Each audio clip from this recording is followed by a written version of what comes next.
अधिक योग्यता अर्जित करेगा, इनाम उतना ही बड़ा होगा। अगर उसकी योग्यता काफी बड़ी हुई तो एक दिन तारकासुर उसे सच्चे गहन शून्य लोक तक पहुंचने के लिए पर्याप्त खजाने और संसाधन भी इनाम में दे सकता है। वनराज उस दिन की लालसा से भरा था, इसलिए वह तारकासुर के प्रति अपनी वफादारी दिखाने का कोई अवसर नहीं छोड़ना चाहता था। तुमने क्या कहा?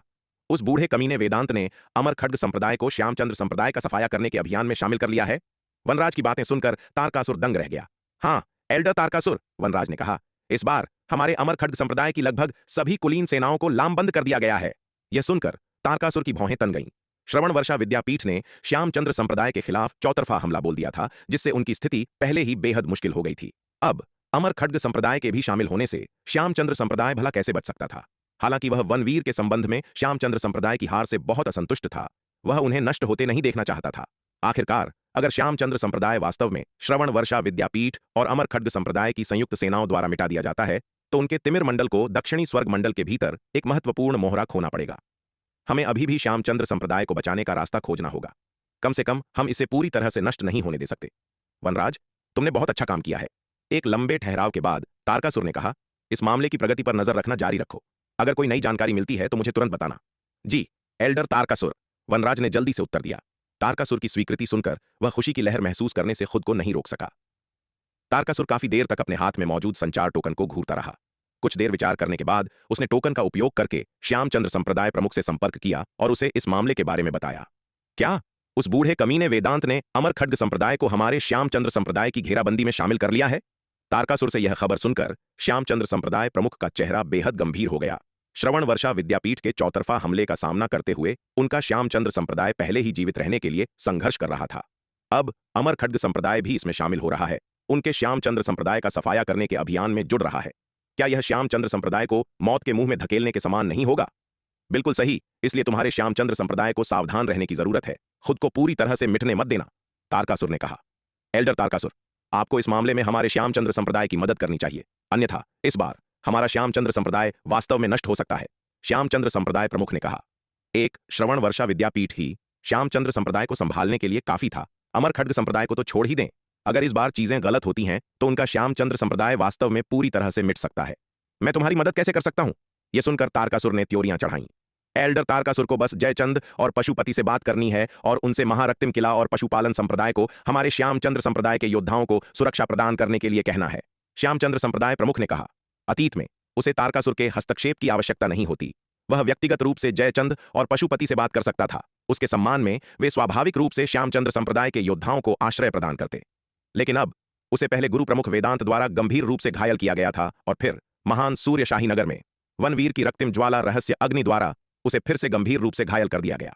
कुछ समय पहले हालांकि वह तारकासुर द्वारा प्रदान किए गए खजाने और संसाधनों की मदद से बमुश्किल गहन शून्य लोक की ताकत को पुनः प्राप्त कर पाया था, लेकिन फिर विकराल के साथ बैठक के दौरान एक रहस्यमय विशेषज्ञ द्वारा उसे एक ही तलवार के प्रहार से मार दिया गया था। अब उसकी ताकत काफी कम हो गई है और उसकी स्थिति अब जयचंद और पशुपति के समान स्तर पर नहीं है। साधना की दुनिया में ताकत ही सब कुछ दर्शाती है। पर्याप्त ताकत होने पर ही किसी के पास उच्च दर्जा और पद हो सकता है। अपनी वर्तमान ताकत के साथ वह जयचंद और पशुपति की नजर में धूल के समान है। वे उस पर कोई ध्यान भी नहीं देंगे। इसके अलावा श्रवण वर्षा विद्यापीठ के साथ इतनी झड़पों के बाद श्यामचंद्र संप्रदाय को भारी नुकसान उठाना पड़ा था। जयचंद और पशुपति की नजर में उनका मूल्य बहुत पहले ही कम हो चुका था। श्यामचंद्र संप्रदाय प्रमुख को लगा कि यह बहुत ही असंभव है कि जयचंद और पशुपति श्रवण वर्षा विद्यापीठ और अमर खड्ग संप्रदाय को नाराज करने का जोखिम उठाएंगे, केवल उसके एक शब्द के कारण उनके योद्धाओं को आश्रय देने के लिए। हालांकि यदि तारकासुर हस्तक्षेप करने को तैयार था तो जयचंद और पशुपति को अभी भी उसका सम्मान करना होगा। श्यामचंद्र संप्रदाय प्रमुख महारक्तिम किला, पशुपालन संप्रदाय और अंधकार दानव वंश के बीच मिली भगत की गहराई से अच्छी तरह वाकिफ था। ये दोनों अनिवार्य रूप से उसके साथ मिले हुए थे। ठीक है, मैं एक बार कोशिश करूंगा, श्यामचंद्र संप्रदाय प्रमुख की बात सुनकर एक पल सोचने के बाद तारकासुर ने कहा। श्यामचंद्र संप्रदाय प्रमुख के साथ संचार समाप्त करने के बाद तारकासुर ने अपने संचार टोकन का उपयोग करके पहले पशुपति से संपर्क किया। पशुपालन संप्रदाय पशुपति लगातार कंपन कर रहे संचार टोकन को देखकर आग बबूला हो गया और उसे कुचल देना चाहता था। वह वर्तमान में एकांतवास में था, अपना सारा ध्यान गहन शून्य लोक के दूसरे स्तर को पार करने पर केंद्रित कर रहा था। कौन इतना एहसान फरामोश था जो ऐसे महत्वपूर्ण क्षण में उसकी साधना को भंग कर रहा था? हालांकि जब उसने देखा कि टोकन पर उससे कौन संपर्क कर रहा है तो पशुपति ने बलपूर्वक अपने गुस्से को दबा लिया। एल्डर तारकासुर, क्या आपको कोई काम है? पशुपति ने संचार टोकन से जुड़ते हुए पूछा। तुम श्यामचंद्र संप्रदाय के खिलाफ श्रवण वर्षा विद्यापीठ की युद्ध की घोषणा के बारे में जानते हो, है ना? तारकासुर ने पूछा। हाँ, मुझे पता है, पशुपति ने सिर हिलाया। इस मामले ने पूरे दक्षिणी स्वर्ग मंडल में हड़कंप मचा दिया था और एकांतवास में रहते हुए भी उसे यह खबर मिल गई थी। अब अमर खड्ग संप्रदाय भी श्यामचंद्र संप्रदाय का सफाया करने के अभियान में शामिल हो गया है। तारकासुर ने कहा, यह आश्चर्य की बात नहीं है।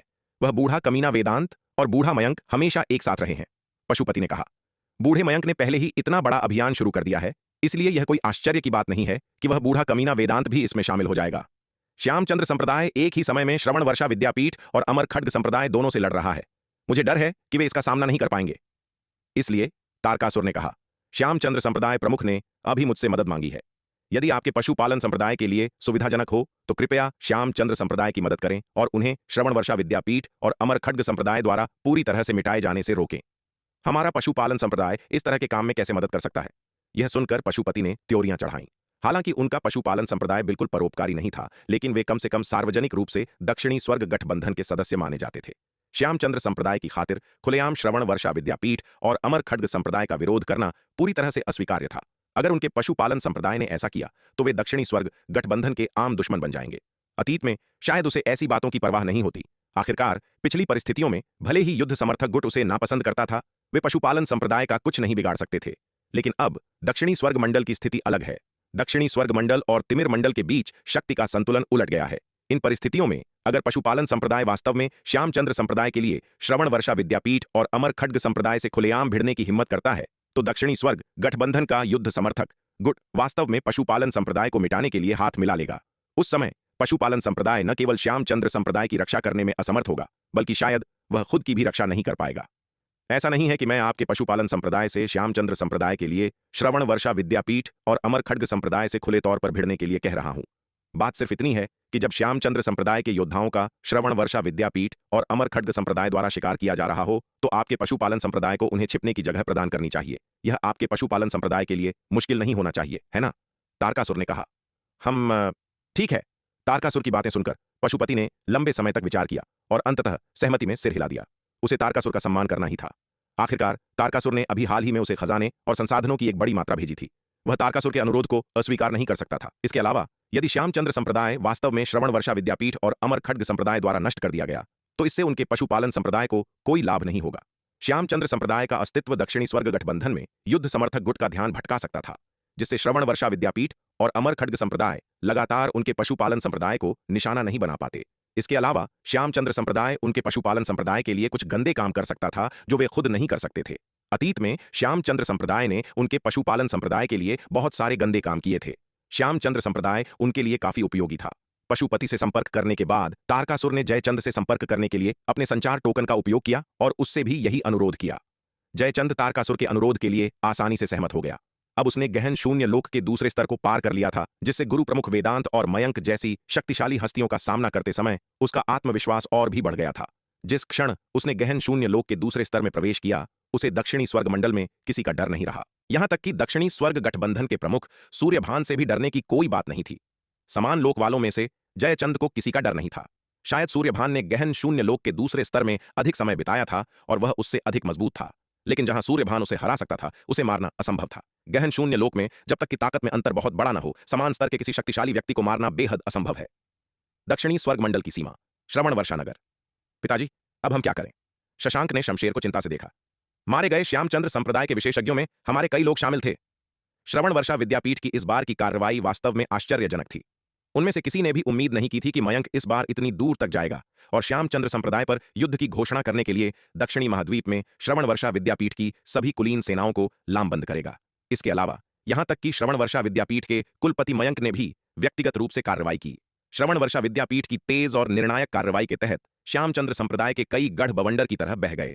मिटाए गए इन श्यामचंद्र संप्रदाय के बलों में से कई सिंघानिया परिवार के सदस्य थे। सिंघानिया परिवार की जड़ें श्यामचंद्र संप्रदाय में बेहद गहरी थीं। श्रवण वर्षा विद्यापीठ के इस कदम ने सिंघानिया परिवार की शक्ति को भारी झटका दिया। इस स्थिति का सामना करते हुए शशांक बेहद चिंतित था। श्रवण वर्षा विद्यापीठ के भीतर सिंघानिया परिवार का प्रभाव पहले ही बहुत कम हो चुका था। अगर श्यामचंद्र संप्रदाय के भीतर की उनकी शक्ति फिर से मिटा दी गई तो उनकी ताकत और भी कमजोर हो जाएगी। घबराने की क्या बात है? शशांक की चिंतित अभिव्यक्ति को देखकर शमशेर ने ठंडे स्वर में चिल्लाकर कहा। पिताजी, क्या हम कुछ किए बिना ही यह सब देखते रहेंगे? शशांक ने चिंता से पूछा। तुम और क्या करना चाहते हो? शमशेर ने उसे ठंडी नजर से घूरा और कहा, अब हम जितना अधिक करेंगे उतनी ही जल्दी मरेंगे। ये मत सोचो कि वह बूढ़ा कमीना मयंक हमारे सिंघानिया परिवार के बारे में कुछ नहीं जानता है। वह बूढ़ा आदमी चीजों को छिपाने में बहुत माहिर है। वह अभी हमारे कदम उठाने का इंतजार कर रहा होगा। क्या मयंक को हमारे सिंघानिया परिवार का रहस्य पता है? यह सुनकर शशांक हैरान रह गया। यह असंभव है। अगर मयंक को हमारे सिंघानिया परिवार का रहस्य पता होता तो उसने हम पर पहले ही हमला कर दिया होता। वह अभी भी हमें कैसे बर्दाश्त कर सकता है? उसका अनुमान लगाना एक बात है, लेकिन क्या वह ठोस सबूत ढूंढ सकता है? यह बिल्कुल अलग बात है। शमशेर ने गंभीर चेहरे के साथ कहा। हमारा सिंघानिया परिवार कोई ऐसा मामूली परिवार नहीं है जिसे अपनी मर्जी से इस्तेमाल किया जा सके। अगर वह हमसे निपटना चाहता है तो उसे कम से कम ठोस सबूत खोजने होंगे और कार्रवाई करने का एक वैध कारण होना चाहिए ताकि वह जनता को मना सके। इसलिए अभी हमें जो सबसे ज्यादा करने की जरूरत है वह है श्यामचंद्र संप्रदाय से सभी संबंध तोड़ना। हम इस समय बिल्कुल भी अपना आपा नहीं खो सकते हैं और उसे कोई भी फायदा नहीं सौंप सकते हैं, अन्यथा हम वास्तव में अपने ही विनाश को बुलावा देंगे। लेकिन पिताजी, क्या हम बस खड़े होकर श्रवण वर्षा विद्यापीठ द्वारा उन बलों को मिटाए जाते हुए देखने वाले हैं? शशांक ने नाराजगी से कहा। उन बलों को बनाने में हमारे सिंघानिया परिवार के अनगिनत जनशक्ति और संसाधन लगे हैं। उन्हें इस तरह मिटाए जाने से हमारा बहुत बड़ा नुकसान होगा। अन्यथा तुम और क्या चाहते हो? क्या तुम हमारे सिंघानिया परिवार को अपने साथ नीचे खींचना चाहते हो?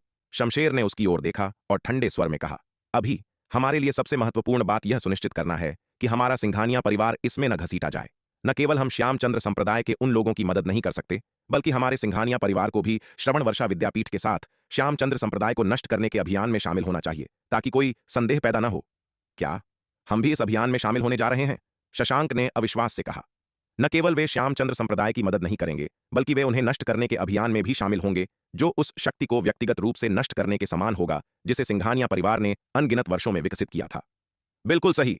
शमशेर ने सिर हिलाया और कहा, व्यक्तिगत रूप से वापस जाओ और सिंघानिया परिवार के विशेषज्ञों का नेतृत्व करके श्यामचंद्र संप्रदाय के उन सभी सदस्यों को खत्म करो जो हमारे सिंघानिया परिवार के रहस्यों को जानते हैं। हम इन लोगों को मयंक के हाथों में बिल्कुल भी नहीं पड़ने दे सकते। शमशेर की बात सुनकर शशांक खामोश हो गया। उसकी मुट्ठियां कसकर बंधी थीं, उसकी सांसें भारी थीं। पिछले कुछ वर्षों में सिंघानिया परिवार ने श्यामचंद्र संप्रदाय के भीतर अपना प्रभाव बढ़ाने के लिए अनगिनत संसाधनों का निवेश किया था, लेकिन अब श्रवण वर्षा विद्यापीठ और अमर खड्ग संप्रदाय के संयुक्त हमले का सामना करते हुए शमशेर का इरादा न केवल श्यामचंद्र संप्रदाय के सदस्यों को बचाने का नहीं था, बल्कि वह चाहता था कि शशांक व्यक्तिगत रूप से उनका सफाया करने के लिए सिंघानिया परिवार के योद्धाओं का नेतृत्व करे। श्यामचंद्र संप्रदाय के प्रभाव को खोने से सिंघानिया परिवार बहुत कमजोर हो जाएगा। इस बात ने शशांक को अत्यधिक आक्रोश से भर दिया। शशांक, इस मामले में अपनी भलाई के लिए बहुत चतुर बनने की कोशिश मत करो। शमशेर को शायद पता था कि वह क्या सोच रहा है। उसने शशांक को घूरते हुए ठंडे स्वर में कहा, अगर इस मामले को ठीक से नहीं संभाला गया तो हम न केवल श्यामचंद्र संप्रदाय के बलों की रक्षा करने में असमर्थ होंगे, बल्कि हमारा सिंघानिया परिवार भी मुसीबत में पड़ सकता है। तुम्हें ध्यान से सोचना होगा कि मोहरे की रक्षा करनी है या सेनापति की। मैं समझ गया। शमशेर की बातें सुनकर शशांक ने एक गहरी सांस ली और कहा, यह अच्छा है कि तुम समझ गए।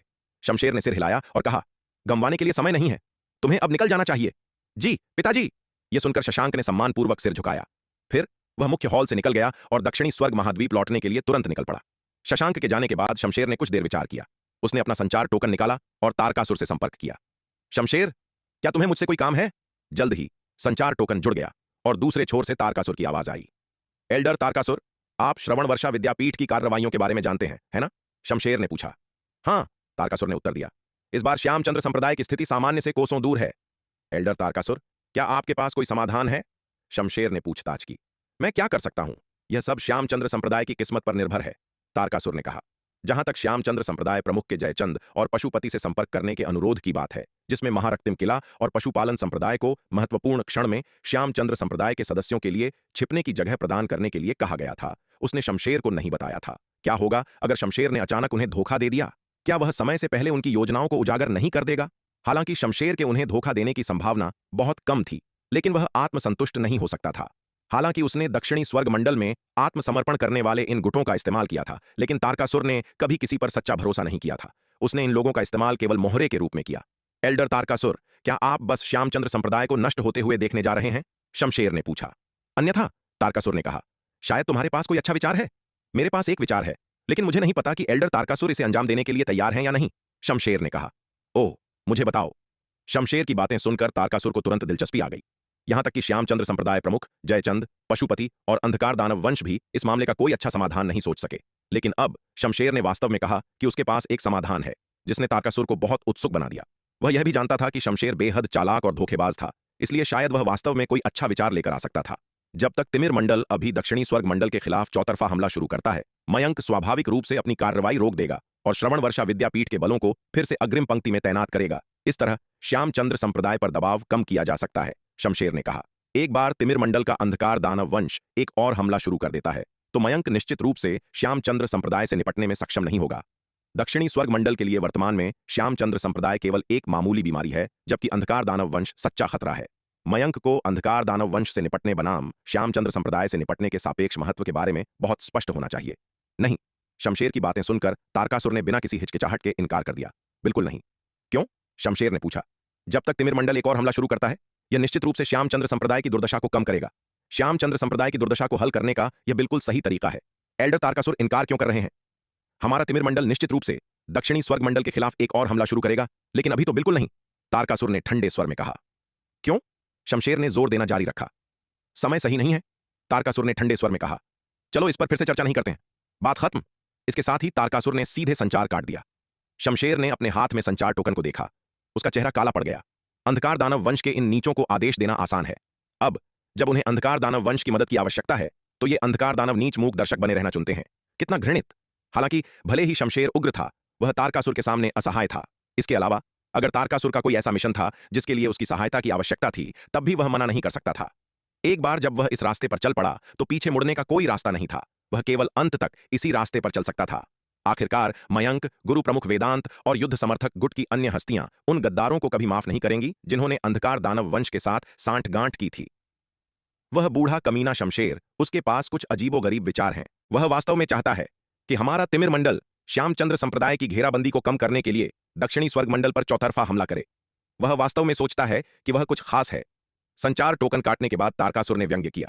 श्यामचंद्र संप्रदाय सबसे अच्छे रूप में तिमिर मंडल के हाथों में केवल एक मोहरा था। एकमात्र मोहरे के लिए यह तिमिर मंडल द्वारा इतनी भारी कीमत चुकाने लायक नहीं था। दक्षिणी स्वर्ग मंडल की ताकत अब पहले की तुलना में बहुत अलग है। तिमिर मंडल दक्षिणी स्वर्ग मंडल का सामना करते हुए अब कोई लाभ नहीं रखता था। यदि वे कोई हमला करते हैं तो उन्हें दक्षिणी स्वर्ग मंडल के खिलाफ बिल्कुल कोई लाभ नहीं मिलेगा और यहां तक कि उन्हें भारी नुकसान भी उठाना पड़ सकता है। आखिरकार दक्षिणी स्वर्ग मंडल को अपनी रक्षात्मक पंक्ति में एक महत्वपूर्ण भौगोलिक लाभ प्राप्त था। पहले जब तिमिर मंडल को दक्षिणी स्वर्ग मंडल पर पर्याप्त ताकत का लाभ प्राप्त था तो वे इन लाभों की अवहेलना कर सकते थे, लेकिन अब बिना किसी ताकत के लाभ के दक्षिणी स्वर्ग मंडल की सुरक्षा पर हमला करना अपनी सेना को मौत के मुंह में धकेलने के समान होगा। वह ऐसा काम कैसे कर सकता था? अगर वह सम्राट अंधक को यह सुझाव देने की हिम्मत करता तो सम्राट अंधक को संभवतः उस पर अंधकार दानव वंश को धोखा देने और दक्षिणी स्वर्ग मंडल के साथ गुप्त रूप से मिलीभगत करने का संदेह होता। एक बार जब सम्राट अंधक को उस पर ऐसा संदेह हो जाता है तो उसकी मृत्यु निश्चित है। गद्दारों के प्रति अंधकार दानव वंश का व्यवहार अत्यंत कठोर और क्रूर है। अंधकार दानव वंश को धोखा देने वाले एक बार पकड़े जाने पर मौत को भी एक विलासिता पाते हैं। तारकासुर इतना मूर्खतापूर्ण और आत्मविनाशकारी काम कैसे कर सकता था? दक्षिणी स्वर्ग मंडल की सीमा, रहस्यमयी कन्या नगर। एल्डर जागृति रहस्यमयी कन्या महल में लौटें और शिष्यों को श्यामचंद्र संप्रदाय को नष्ट करने के अभियान में भाग लेने के लिए नेतृत्व करें। चंद्रकला ने रहस्यमयी कन्या महल की एल्डर जागृति से कहा। महल प्रमुख, क्या हम भी ऐसे अभियान में भाग लेने जा रहे हैं? यह सुनकर जागृति हैरान रह गई। श्रवण वर्षा विद्यापीठ और अमर खड्ग संप्रदाय ने पहले ही कार्रवाई कर दी है, इसलिए हमारा रहस्यमयी कन्या महल स्वाभाविक रूप से पीछे नहीं रह सकता, चंद्रकला ने मुस्कुराते हुए कहा। हालांकि हमारे रहस्यमयी कन्या महल में श्रवण वर्षा विद्यापीठ और अमर खड्ग संप्रदाय जैसी ताकत नहीं है और हम उतने लोगों को लामबंद नहीं कर सकते हैं, फिर भी हमें दक्षिणी स्वर्ग मंडल के एक अभिशाप श्यामचंद्र संप्रदाय के उन्मूलन के अभियान में योगदान देने की आवश्यकता है। यदि रहस्यमयी कन्या महल केवल अपनी ताकत पर निर्भर रहता है तो वह श्यामचंद्र संप्रदाय से निपटने में असमर्थ होगा। हालांकि नन्ही चिड़िया से गोलियां प्राप्त करने के बाद हाल के वर्षों में रहस्यमयी कन्या महल की ताकत में बहुत वृद्धि हुई है। यह अभी भी श्रवण वर्षा विद्यापीठ और अमर खड्ग संप्रदाय का मुकाबला नहीं कर सकता है। रहस्यमयी कन्या महल की ताकत के साथ अकेले श्यामचंद्र संप्रदाय से निपटना बहुत मुश्किल है। इसके अलावा रहस्यमयी कन्या महल की अधिकांश सेनाएं अभी भी सीमाओं की रक्षा कर रही हैं। दक्षिणी स्वर्ग मंडल में रहस्यमयी कन्या महल संप्रदाय के भीतर शेष सेनाओं पर पूरी तरह से निर्भर होना श्यामचंद्र संप्रदाय से निपटने में और भी कम सक्षम है। हालांकि श्रवण वर्षा विद्यापीठ और अमर खड्ग संप्रदाय के पहले से ही कार्रवाई करने के साथ रहस्यमयी कन्या महल अपने स्वयं के प्रयासों का योगदान देकर श्यामचंद्र संप्रदाय के विनाश को तेज कर सकता है। जी, महल प्रमुख, जागृति ने सिर झुकाया और सहमति व्यक्त की। श्रवण वर्षा विद्यापीठ और अमर खड्ग संप्रदाय द्वारा श्यामचंद्र संप्रदाय का सफाया शुरू करने के बाद दानव दमन संप्रदाय और शस्त्र निर्माण भवन भी इस अभियान में शामिल हो गए। भले ही श्यामचंद्र संप्रदाय अच्छी तरह से वाकिफ था, लेकिन प्रमुख युद्ध समर्थक गुटों द्वारा भारी घेराबंदी के तहत उन्हें करारी हार मिली और भारी नुकसान उठाना पड़ा। यहां तक कि स्वयं श्यामचंद्र संप्रदाय प्रमुख भी छिपकर रहा, अपना चेहरा दिखाने की हिम्मत नहीं की। घिरे हुए श्यामचंद्र संप्रदाय के सदस्यों ने उसकी मदद के लिए कितनी भी गुहार क्यों न लगाई हो, उसने जवाब देने की हिम्मत नहीं की। वह अब अपनी रक्षा करने के लिए ही संघर्ष कर रहा था, दूसरों की तो बात ही छोड़ दें। मयंक उसे पूरे दक्षिणी स्वर्ग महाद्वीप में तलाश रहा था। यदि वह अपना ठिकाना उजागर करता है तो उसकी जान को खतरा होगा। लोहित मंडल। कितनी अजीब बात है, इन महाद्वीपों पर कोई अंधकार दानव वंश की सेना क्यों तैनात नहीं है? स्वरा ने उलझन भरे भाव से कहा। विराट और हरित के साथ लोहित मंडल में पहुंचने के बाद वे उत्तर की ओर उड़ते रहे। हालांकि रास्ते में गुजरे कई महाद्वीपों पर उन्हें कोई भी अंधकार दानव सेना तैनात नहीं मिली। ये महाद्वीप लोहित महाद्वीप के करीब और करीब आते जा रहे थे। इसके अलावा इन महाद्वीपों के क्षेत्र बहुत विशाल थे। तार्किक रूप से कहा जाए तो अंधकार दानव वंश को इन महाद्वीपों पर अधिक सेना तैनात करनी चाहिए थी, लेकिन वास्तविकता उनकी भविष्यवाणी के विपरीत थी। इन महाद्वीपों पर एक भी अंधकार दानव नहीं था। यह वास्तव में बहुत अजीब है। विराट ने सहमति में सिर हिलाते हुए कहा। क्या ऐसा हो सकता है कि लोहित मंडल में कुछ ऐसा हुआ हो जिससे हम अनजान हो? स्वरा ने विचार किया। यहां तुम्हारे अनुमान लगाने का क्या फायदा? यह सुनकर हरित ने उन दोनों की ओर देखा, अपनी बाहें पार की और शांति से बोला, तुम बस कुणाल से क्यों नहीं पूछते? वह लोहित मंडल का मूल निवासी है। उसकी जानकारी तुम्हारी जानकारी से अधिक विश्वसनीय होनी चाहिए। वह शायद बहुत अच्छी तरह से जानता है कि क्या हुआ है। तुम दुष्ट तलवार, कम से कम तुम एक अच्छा विचार लेकर आए हो। स्वरा ने उसकी ओर देखा और कहा, विराट, यह दुष्ट तलवार सही कह रही है। तुम्हें बस कुणाल से पूछना चाहिए, शायद तुम्हें बहुत सी बातें पता चल जाएं। स्वरा ने विराट की ओर देखते हुए कहा। ठीक है। विराट ने सिर हिलाया। फिर उसने अपना संचार टोकन निकाला और कुणाल से संपर्क किया। साथी साधक विराट, क्या आप ठीक हैं? जल्द ही संचार टोकन जुड़ गया और कुणाल की उत्तेजित आवाज आई। पिछली बार उसे स्वरा से पता चला था कि विराट कुछ समस्याओं का सामना कर रहा था और उसका दिल बहुत भारी था। आखिरकार जब स्वरा ने ऐसे खतरे का सामना किया तब विराट उसके साथ नहीं था, इसलिए विराट की समस्या बहुत गंभीर रही होगी। अब विराट को देखकर और अंततः संचार टोकन का उपयोग करके उससे संपर्क करने में सक्षम होकर कुणाल की उत्तेजना अवर्णनीय थी। विराट न केवल उसका उद्धार करता था बल्कि पूरे लोहित मंडल की आशा भी था। विराट के जीवित होने से उनके लोहित मंडल में आशा की एक किरण थी। अगर विराट को कुछ हो जाता तो उनके लोहित मंडल के भविष्य की कल्पना करना भी मुश्किल होता। मैं ठीक हूं, विराट ने यह सुनकर मुस्कुराते हुए कहा। आपकी चिंता के लिए धन्यवाद, साथी साधक कुणाल। यह अच्छा है कि आप ठीक हैं, यह अच्छा है कि आप ठीक हैं, यह बहुत अच्छी बात है, कुणाल ने बार बार कहा। वह बहुत खुश था। साथी साधक कुणाल, मैं आपसे कुछ पूछना चाहता हूं, विराट ने कहा। क्या बात है साथी साधक विराट, कृपया बोलें, कुणाल ने जल्दी से जवाब दिया। बात यह है, विराट ने फिर उन महाद्वीपों की स्थिति बताई जहां से वे गुजरे थे और अंत में कहा, साथी साधक कुणाल, क्या आप जानते हैं कि वास्तव में क्या हुआ था? यह सामान्य बात है, विराट की बात सुनने के बाद कुणाल ने जवाब दिया। उन महाद्वीपों पर अंधकार दानव वंश की सेना तैनात न होने का कारण यह है कि अंधकार दानव वंश ने अपने सभी सैनिकों को उन महाद्वीपों से स्थानांतरित कर दिया है। सभी स्थानांतरित हो गए? यह सुनकर विराट हैरान रह गया। उसने जल्दी से पूछा, साथी साधक कुणाल, क्या आप जानते हैं कि उन्होंने उन अंधकार दानव सेनाओं को कहां स्थानांतरित किया है? वे सभी हमारे लोहित संप्रदाय पर हमला करने के लिए यहां चले गए हैं, कुणाल ने कड़वी मुस्कान के साथ कहा। अब हमारे लोहित संप्रदाय को अंधकार दानव वंश के सबसे भयंकर हमले का सामना करना पड़ रहा है। हमारी स्थिति बेहद गंभीर है। अंधकार दानव वंश के चौतरफा हमले का सामना करते हुए लोहित संप्रदाय की बची हुई मानव सेनाएं टिके रहने के लिए संघर्ष कर रही हैं। वे सभी लोहित संप्रदाय पर हमला करने गए हैं। यह सुनकर विराट दंग रह गया। मूल रूप से उसने और स्वरा ने एक के बाद एक महाद्वीप को पार करने और अंधकार दानव वंश के बचे हुए बलों में से अधिक लोगों को खत्म करने की योजना बनाई थी। लेकिन अब अंधकार दानव वंश ने उन महाद्वीपों से अपने सभी सैनिकों को हटा लिया था, जिससे उसकी मूल योजना बर्बाद हो गई। ऐसा लगता है कि तेजस महाद्वीप पर लड़ाई के बाद अस्त्रलोक मंडल के अंधकार दानव वंश को एहसास हुआ कि उससे और स्वरा से निपटने का यह तरीका अब संभव नहीं है, क्योंकि अस्त्रलोक मंडल के अंधकार दानवों को उसके और स्वरा के ठिकाने के बारे में कोई जानकारी नहीं थी। इसलिए वे सटीक घेराबंदी करने और उन्हें मारने के लिए अपनी सभी सेनाओं को लामबंद करने में असमर्थ थे। तेजस महाद्वीप पर तैनाती यकीनन सबसे बड़ी व्यवस्था थी जो अस्त्रलोक मंडल उनकी गतिविधियों पर सटीक नजर न रख पाने की स्थिति में कर सकता था। उस स्थिति में भी वे स्वरा को नहीं मार सके, इसलिए उनके द्वारा रची गई कोई भी अन्य योजना काफी हद तक बेकार होगी। संभवतः अस्त्रलोक मंडल को भी इस बात का एहसास हो गया कि यदि उन्होंने लोहित मंडल के अन्य महाद्वीपों पर सेना तैनात छोड़ दी तो वे केवल वध के लिए मेमने बन जाएंगे और अंततः व्यर्थ ही मारे जाएंगे। इसी बात को ध्यान में रखते हुए उन्होंने अपनी सभी अंधकार दानव सेनाओं को वहां से हटा लिया और अपना पूरा ध्यान लोहित संप्रदाय पर हमला करने पर केंद्रित कर दिया। ऐसा लगता है कि गोमांतक कोई आसान विरोधी नहीं है। उसने इतनी जल्दी प्रतिक्रिया दी और सबसे बुद्धिमानी भरा रास्ता चुना। गोमांतक के कार्यों ने विराट की मूल योजना को पूरी तरह विफल कर दिया। अब उसे उसी के अनुसार अपनी योजनाओं को समायोजित करना था। साथी साधक कुणाल, अब आप कहां हैं? क्या आपके लिए हमसे मिलना सुविधाजनक होगा? विराट ने एक लंबे ठहराव के बाद पूछा। अब जब अस्त्रलोक मंडल के अंधकार दानवों ने लोहित मंडल के अन्य महाद्वीपों से अपने सभी सैनिकों को वापस बुला लिया है तो उसके और स्वरा के लिए महाद्वीपों की खोज जारी रखने का कोई मतलब नहीं है। अपना अगला कदम तय करने से पहले उन्हें अस्त्रलोक मंडल में अंधकार दानवों की स्थिति को समझना होगा। सुविधाजनक है, सुविधाजनक है, कुणाल ने उत्साह से पुकारा। लोहित संप्रदाय में बचे हुए मानव विशेषज्ञ वर्तमान में अंधकार दानवों के हमले की पूरी ताकत के तहत गंभीर संकट में है। बाहरी समर्थन के बिना वे संभवतः ज्यादा समय तक नहीं टिक पाएंगे। गुरु प्रमुख लोहित और लोहित मंडल के अन्य विशेषज्ञों ने अंधकार दानवों की घेराबंदी को तोड़ने और उसे बाहर भेजने के लिए अपनी पूरी शक्ति लगा दी थी ताकि वह विराट और स्वरा से संपर्क कर सके। स्वरा को असुर हेतुक के गहन शून्य लोक के 3 अंधकार दानवों को हराने में मदद करने के बाद वह मूल रूप से अंधकार दानवों के हमले का विरोध करने में मदद करने लिए लोहित संप्रदाय लौटना चाहता था। हालांकि खबर मिलने के बाद गुरु प्रमुख लोहित ने उसे वापस नहीं भेजा, बल्कि उसे बाहर रहने का निर्देश दिया ताकि वह किसी भी समय विराट और स्वरा से संपर्क कर सके। आखिरकार अगर वह लोहित संप्रदाय लौट आता तो गुरु प्रमुख लोहित और अन्य लोगों के लिए उसे फिर से बाहर भेजना मुश्किल हो जाता।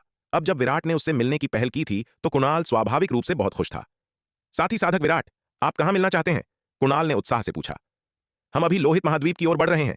आप लोहित महाद्वीप के दक्षिण में कोई जगह चुन सकते हैं। विराट ने कुछ पल सोचकर कहा। ठीक है, कुणाल ने जल्दी से जवाब दिया।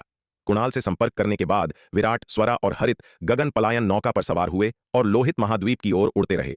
इस बार उन्होंने रास्ते में आने वाले महाद्वीपों का अन्वेषण नहीं किया, बल्कि सीधे लोहित महाद्वीप की ओर बढ़ गए, जिससे उनकी यात्रा की गति बहुत बढ़ गई। दक्षिणी महाद्वीप। युगांत, तुम्हारी बहुत हिम्मत है। तुमने श्यामचंद्र संप्रदाय के साथ मिली भगत करने और अपने ही साथी शिष्यों को नुकसान पहुंचाने की हिम्मत कैसे की? शिखा शर्मा ने अपने मुंह के कोने से खून पोंछा और बर्फ जैसे ठंडे भाव से युगांत को घूरा। तुमने इतना जघन्य कृत्य किया है, क्या तुम्हें टुकड़े टुकड़े किए जाने का डर नहीं है? हालांकि वह जानती थी कि युगांत एक अच्छा इंसान नहीं था, लेकिन उसने यह उम्मीद नहीं की थी कि वह श्यामचंद्र संप्रदाय के साथ मिली भगत करने और अमर खड्ग संप्रदाय के अपने साथी शिष्यों को नुकसान पहुंचाने का इतना दुस्साहस करेगा। अगर यह बात उजागर हो गई तो युगांत का अंत निश्चित था। यहां तक कि उसके गुरु भद्रेश भी उसे नहीं बचा सकते थे। इस बार जब वह और अमर खड्ग संप्रदाय के उसके साथी शिष्य श्यामचंद्र संप्रदाय के एक गढ़ पर छापा मार रहे थे तो श्यामचंद्र संप्रदाय ने उन पर घात लगाकर हमला कर दिया, जिसके परिणाम स्वरूप अमर खड्ग संप्रदाय के लगभग सभी योद्धा मारे गए। इस अभियान में भाग लेने वाले अमर खड्ग संप्रदाय के योद्धाओं में से केवल वह और युगांत ही जीवित थे। श्यामचंद्र संप्रदाय के घात में फंसने का कारण यह था कि युगांत ने संप्रदाय को पहले ही उनकी योजना लीक कर दी थी, जिससे यह दुखद परिणाम हुआ। वास्तव में यदि यह केवल श्यामचंद्र संप्रदाय का जाल और योजना होती तो परिणाम इतने भयानक नहीं होते। सबसे महत्वपूर्ण कारक महत्वपूर्ण क्षण में युगांत का विश्वासघात था, जिसने अमर खड्ग संप्रदाय के उसके साथी शिष्यों को पूरी तरह से अचंभित कर दिया। आखिरकार अमर खड्ग संप्रदाय के उन योद्धाओं ने कभी सपने में भी नहीं सोचा होगा कि युगांत इतने महत्वपूर्ण समय में उन पर पीछे से हमला करेगा। हा, जब तक मैं तुम सभी को मार डालता हूं तब तक किसे पता चलेगा कि मैंने क्या किया है। शिखा शर्मा की बातें सुनकर युगांत जोर से हंसा। मुझे मारना चाहते हो तो देखते हैं कि क्या तुम जैसे कुत्ते में इतनी क्षमता है। शिखा शर्मा ने अपनी लंबी तलवार घुमाई। उसका चेहरा बर्फ सा ठंडा था। शिखा शर्मा, संघर्ष करना बंद करो, यह सब बेकार है, युगांत ने आत्मविश्वास से कहा। देखो हम कितने सारे हैं, क्या तुम्हें लगता है कि तुम अकेले इतने विशेषज्ञों का सामना कर सकती हो? इस अभियान में 40 या 50 श्यामचंद्र संप्रदाय के योद्धा भाग ले रहे थे। उनमें से सभी कम से कम अमरलोक के चौथे स्तर पर थे और 5 तो अकेले छठे स्तर पर थे। हालांकि अमर खड्ग संप्रदाय के योद्धाओं पर पिछले हमले में श्यामचंद्र संप्रदाय के कई योद्धा मारे गए थे, लेकिन फिर भी 20 या 30 जीवित थे। इसके अलावा उन्होंने अमरलोक के छठे स्तर के एक भी योद्धा को नहीं खोया था। शिखा शर्मा के खिलाफ इतने सारे विशेषज्ञों के होने से अपनी ताकत के बावजूद वह उनका सामना नहीं कर सकती थी। तुम कोशिश कर सकते हो, शिखा शर्मा ने ठंडे स्वर में कहा। शिखा शर्मा, मैं तुम्हें एक और मौका दे सकता हूं। चुपचाप आत्मसमर्पण कर दो, मेरी औरत बन जाओ और मैं तुम्हारी जान बख्श सकता हूं, युगांत ने शिखा शर्मा की ओर देखते हुए कहा। जिस दिन से शिखा शर्मा ने अमर खड्ग संप्रदाय में प्रवेश किया था उसी दिन से उसकी उस पर नजर थी और उसने लगातार उसका पीछा किया। दुर्भाग्य से उसके वर्षों के प्रयासों के बावजूद शिखा शर्मा ने कभी उसे दोबारा मुड़कर नहीं देखा था। लेकिन जब वनवीर पहली बार अमर खड्ग संप्रदाय में आया तो उस कुतिया ने वास्तव में उसका साधना साथी बनने की पेशकश की, जिसने युगांत को ईर्ष्या से भर दिया। उस पल उसे उस नीच जोड़े के टुकड़े टुकड़े करने की तीव्र इच्छा महसूस हुई। 4 महान संप्रदाय विनिमय सम्मेलन के बाद से वह लगातार शिखा शर्मा पर अपना दांव चलने के अवसर की तलाश कर रहा था। दुर्भाग्य से शिखा शर्मा की उससे सावधानियां बहुत पुख्ता थीं और उसे प्रहार करने का अवसर नहीं मिल सका। इसके अलावा चूंकि शिखा शर्मा संप्रदाय प्रमुख गुरु प्रमुख वेदांत की व्यक्तिगत शिष्या थी, इसलिए उसने जल्दबाजी में काम करने की हिम्मत नहीं की। या तो वह कोई कदम ही नहीं उठाएगा, या यदि उसने उठाया तो उसे यह सुनिश्चित करना होगा कि सब कुछ पूरी तरह से हो। अन्यथा यदि वह विफल रहता है तो परिणाम उसके सहन करने से कहीं अधिक होंगे। संप्रदाय प्रमुख की व्यक्तिगत शिष्या के खिलाफ साजिश रचने का अपराध बहुत गंभीर था। अगर यह मामला उजागर हो गया तो उसे बचाने के लिए 10 जिंदगियां भी काफी नहीं होंगी। इसलिए वह इस मामले में हमेशा बेहद सतर्क रहा, सही मौके का इंतजार करता रहा और इतने सालों तक इंतजार करने के बाद अंततः उसे ऐसा दुर्लभ अवसर मिल ही गया। युगांत, तुम्हें लगता है कि तुम मुझे आत्मसमर्पण करने के लिए मजबूर कर सकते हो? तुम सपने देख रहे हो। युगांत की बातें सुनकर शिखा शर्मा ने व्यंग्य किया। मेरा एकमात्र विचार अपने क्रोध को शांत करने के लिए तुम जैसे कुत्ते के टुकड़े टुकड़े करना है। तुम कुतिया, चूंकि तुम इतनी बेशर्म हो तो मुझे निर्दयी होने का दोष मत देना, युगांत ने जवाब में व्यंग्य किया। जाओ, इस कुतिया को मार डालो। युगांत ने अपना हाथ हिलाया और श्यामचंद्र संप्रदाय के योद्धाओं को आदेश दिया। साथी साधक युगांत, क्या इतनी खूबसूरत लड़की को इस तरह मारना बर्बादी नहीं है? युगांत की बातें सुनकर चेहरे पर दागों वाला एक भारी भरकम आदमी अपने होंठ चाटते हुए एक कामुक मुस्कान के साथ बोला, क्यों ना हम इसे पकड़ लें और भाइयों को इसके साथ कुछ मजा करने दें। साथ ही साधक यश, इस कुतिया से निपटना आसान नहीं है, तुम लापरवाह नहीं हो सकते, युगांत ने त्योरियां चढ़ाते हुए कहा। अरे साथी साधक युगांत, आप बहुत ज्यादा सोच रहे हैं। ये छोटी सुंदरी चाहे कितनी भी मजबूत क्यों ना हो, वह अमरलोक के तीसरे स्तर की एकमात्र मार्शल कलाकार है। चेहरे पर दागों वाले भारी भरकम आदमी ने लापरवाही से कहा। हम इतने सारे हैं, क्या आपको लगता है कि हम अमरलोक के तीसरे स्तर की एकमात्र महिला को नहीं संभाल सकते? क्या आपको लगता है कि हर कोई वनवीर है? ठीक है, अगर तुम उसे पकड़ सकते हो तो तुम उसके साथ जो चाहो कर सकते हो, युगांत ने कहा। हालांकि उसके पास जो कुछ भी है वह मेरा होगा। इतने सालों से वह शिखा शर्मा का इतनी बेताबी से पीछा कर रहा था, इसका कारण सिर्फ यह नहीं था कि वह उसकी सुंदरता का लालची था, बल्कि मुख्य रूप से इसलिए क्योंकि वह उसके पास मौजूद खजाने और अवसरों के पीछे था। शिखा शर्मा ने अमर खड्ग संप्रदाय की संप्रदाय प्रतियोगिता के दौरान सप्त परम खड्ग विद्या का प्रदर्शन किया था, जिसका अर्थ था कि उसने सप्त खड्ग अमर की विरासत प्राप्त की थी, और हो सकता है कि उसने पूरे सप्त खड्ग अमर भवन के सभी खजाने प्राप्त कर लिए हों। सप्त खड्ग अमर कभी 9वें स्तर के अमरलोक के प्रसिद्ध विशेषज्ञ थे। उनके द्वारा पीछे छोड़े गए सप्त खड्ग अमर भवन में आश्चर्यजनक मात्रा में धन था। इतनी विशाल संपत्ति अमरलोक के किसी भी मार्शल कलाकार को लुभाने के लिए पर्याप्त होगी। यह केवल इसलिए था क्योंकि शिखा शर्मा को गुरु प्रमुख वेदांत द्वारा एक व्यक्तिगत शिष्य के रूप में स्वीकार किया गया था, और इस स्थिति द्वारा संरक्षित किया गया था कि वह इन सभी वर्षों तक सुरक्षित और स्वस्थ रही। अन्यथा उसके पास मौजूद खजाने और अवसरों को देखते हुए वह इन वर्षों में अनगिनत बार मर चुकी होती। हालांकि अमर खड्ग संप्रदाय एक प्रतिष्ठित और धर्मी संप्रदाय था, लेकिन इसके भीतर हर कोई अच्छा इंसान नहीं था। कोई बात नहीं, युगांत की बातें सुनकर चेहरे पर दागों वाले भारी भरकम आदमी ने बिना किसी हिचकिचाहट के सहमति व्यक्त की। हमारे एक साथ मिलकर इस छोटी सुंदरी को पकड़ने के बाद उसका सामान तुम्हारा है, लेकिन वह खुद मेरी है। उसे नहीं पता था कि शिखा शर्मा के पास सप्त खड्ग अमर भवन का खजाना है, इसीलिए वह इतनी आसानी से सहमत हो गया था। अगर वह शिखा शर्मा का रहस्य जानता तो शायद वह युगांत के अनुरोध को इतनी आसानी से स्वीकार नहीं करता। सुंदरता आकर्षक हो सकती है, लेकिन अमरलोक के एक विशेषज्ञ के लिए खजाने और अवसर सबसे महत्वपूर्ण हैं। ठीक है, युगांत ने सिर हिलाया। एक समझौते पर पहुंचने के बाद युगांत, चेहरे पर दागों वाला भारी भरकम आदमी और श्यामचंद्र संप्रदाय के योद्धाओं के एक समूह ने शिखा शर्मा पर एक साथ हमला किया। इतनी बड़ी संख्या में शक्तिशाली हस्तियों का सामना करते हुए शिखा शर्मा के चेहरे पर गंभीरता छा गई। वह अच्छी तरह जानती थी कि उसकी वर्तमान स्थिति बेहद खतरनाक है। शिखा शर्मा ने कोई लापरवाही नहीं बरती। उसने तुरंत एक स्वर्ण कवच ताबीज निकाला और उसे अपने ऊपर लगा लिया। रोशनी की चमक के साथ स्वर्ण कवच ताबीज सोने के कवच की एक परत में बदल गया, जिसने उसके शरीर को ढक लिया। बूम बूम बूम, युगांत और श्यामचंद्र संप्रदाय के योद्धाओं के समूह की घेराबंदी में शिखा शर्मा ने अपनी पूरी ताकत से लड़ाई लड़ी। दोनों पक्षों के बीच एक अत्यंत भयंकर युद्ध हुआ। 1 घंटे के बाद न केवल युगांत और श्यामचंद्र संप्रदाय के योद्धाओं का समूह शिखा शर्मा के शरीर पर मौजूद सोने के कवच को तोड़ने में असमर्थ था, बल्कि शिखा शर्मा ने अमरलोक के चौथे स्तर के 5 श्यामचंद्र संप्रदाय के योद्धाओं को भी मार डाला था। यह नहीं चलेगा।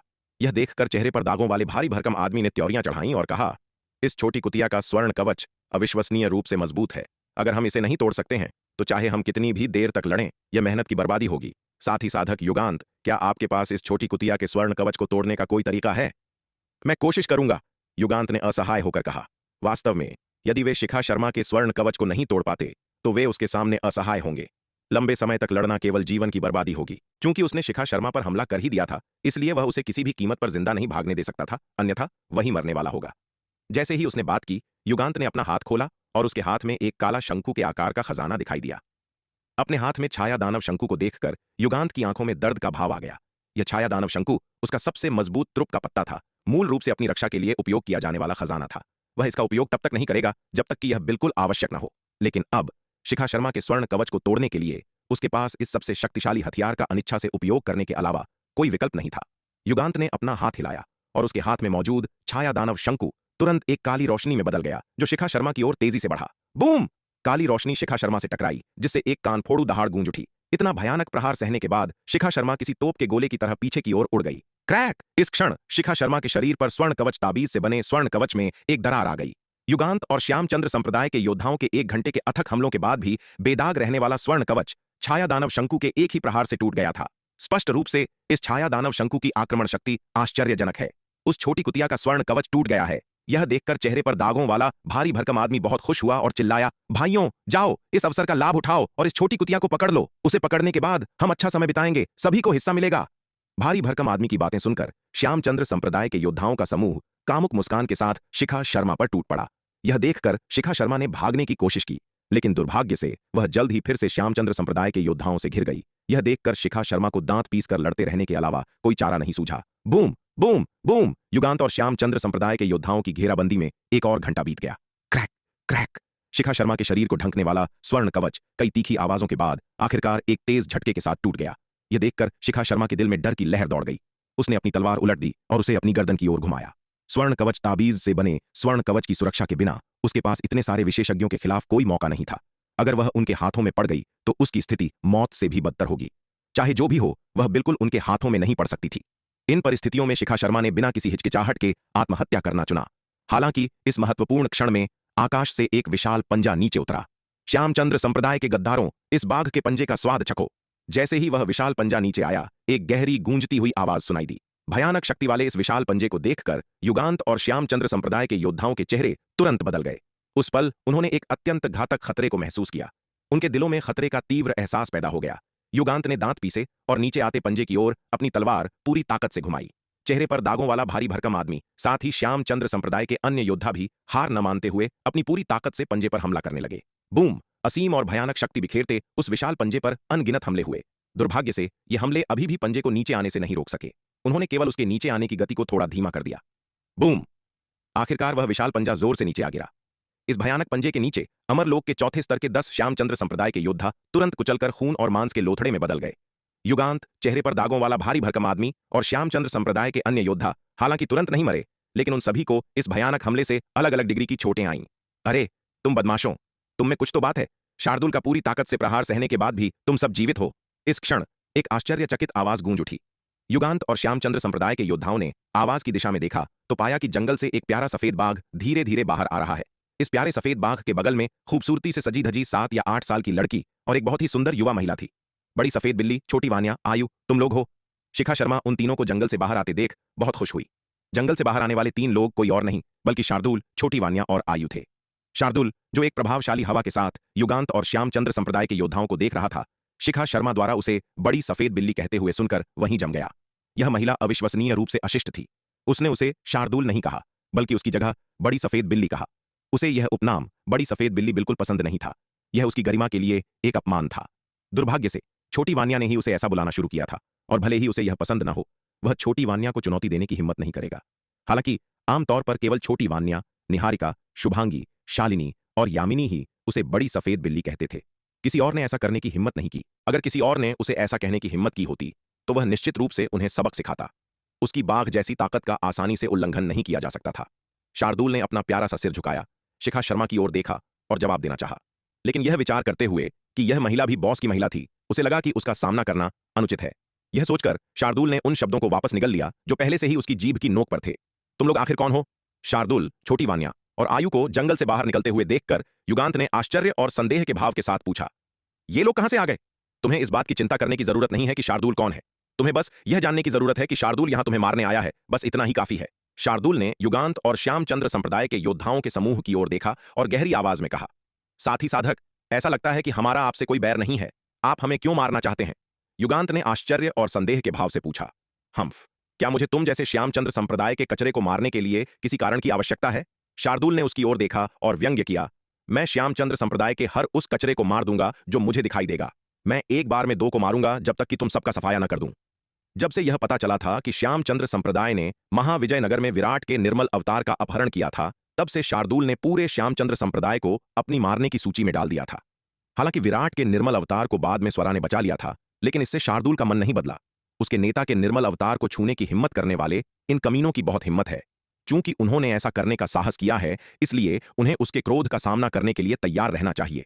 अमरलोक के दूसरे स्तर को पार करने के बाद वह, छोटी वानिया और आयु वहां तलवार संप्रदाय के खुफिया नेटवर्क का निर्माण जारी रखने के लिए दक्षिणी स्वर्ग महाद्वीप लौट आए। उसी समय वे श्यामचंद्र संप्रदाय के बारे में जानकारी एकत्र करने के लिए अपने स्थापित खुफिया नेटवर्क का भी उपयोग कर रहे थे। एक बार जब उन्हें श्यामचंद्र संप्रदाय के किसी गढ़ का पता चलता तो वे तुरंत उस पर छापा मारते और उसे पूरी तरह से नष्ट कर देते। इस बार वे यहां इसलिए आए क्योंकि खुफिया जानकारी के आधार पर उन्हें इस क्षेत्र में श्यामचंद्र संप्रदाय के एक गढ़ के बारे में पता चला, इसलिए वे इसे खत्म करने आए थे। हालांकि उन्हें आश्चर्य हुआ जब वे पहुंचे तो उन्होंने पाया कि श्यामचंद्र संप्रदाय के सदस्यों ने शिखा शर्मा को घेर लिया है और उस पर हमला कर रहे हैं। उस अत्यंत गंभीर क्षण में शार्दुल के पास सोचने का समय नहीं था और उसने तुरंत हस्तक्षेप किया, शिखा शर्मा को बचा लिया। हम्फ, क्या अहंकार है तुम जानवर! पूरे श्यामचंद्र संप्रदाय का सफाया करने की शेखी बघारने की तुम्हारी हिम्मत कैसे हुई? शार्दुल की बातें सुनकर चेहरे पर दागों वाले भारी भरकम आदमी ने व्यंग्य किया, तुम कमीने, तुम्हारी बहुत हिम्मत है, मुझ शार्दुल का भी अपमान करने की हिम्मत कर रहे हो। शार्दुल ने उसकी ओर तिरछी नजर से देखा और गहरी आवाज में कहा, हम्फ, तुम जानवर, तो क्या हुआ अगर मैं तुम्हारा अपमान करूं? चेहरे पर दागों वाले भारी भरकम आदमी ने व्यंग्य किया। बहुत अच्छा, शार्दुल ने गहरी आवाज में कहा। मैं देखना चाहूंगा कि तुम्हारी ताकत तुम्हारे दुस्साहस से मेल खाती है या नहीं। अरे अरे, जरा ठहरिए। अगर आप इस कहानी को पूरा बिना कट और दमदार आवाज में सुनना चाहते हैं तो अभी प्ले स्टोर पर